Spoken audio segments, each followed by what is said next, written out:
AP ఎన్నికల్లో గెలుపెవరిది? అధికార వైసీపీకి టీడీపీ కూటమి షాక్ ఇస్తుందా, లేక టీడీపీ కూటమికి జగన్ షాక్ ఇస్తారా అన్నది జూన్ 4న తేలనుంది. ఈలోపు ఓటర్లను ప్రసన్నం చేసుకోవడానికి రాజకీయ పార్టీలు సర్వశక్తులు ఒడ్డుతున్నాయి.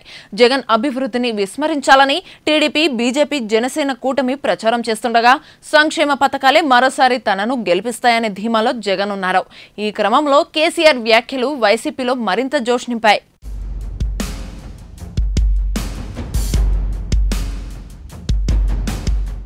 ఓ న్యూస్ ఛానల్ ఇంటర్వ్యూలో మాట్లాడిన బీఆర్ఎస్ అధినేత కేసీఆర్ ఏపీ రాజకీయాలపై కీలక వ్యాఖ్యలు చేశారు.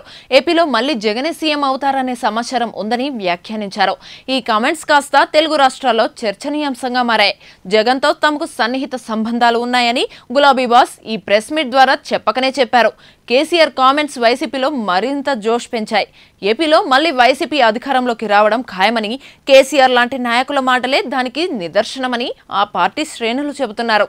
అంతేకాదు 2018లో జరిగిన తెలంగాణ అసెంబ్లీ ఎన్నికల సమయంలో కాంగ్రెస్తో టీడీపీ జత కట్టడం చంద్రబాబుపై కేసీఆర్కు కోపం తెప్పించింది.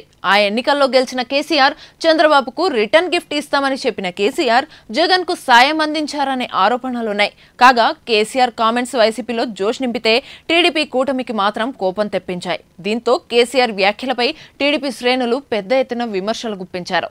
తెలంగాణలో తన పార్టీని గెలిపించుకోలేని కేసీఆర్ వైసీపీ గెలుస్తుందని చెప్పడం విడ్డూరంగా ఉందంటూ విమర్శించారు. కేసీఆర్ వ్యాఖ్యలను పక్కన పెడితే ఏపీలో మళ్లీ జగనే సీఎం అనే ప్రచారం ఊపందుకుంది.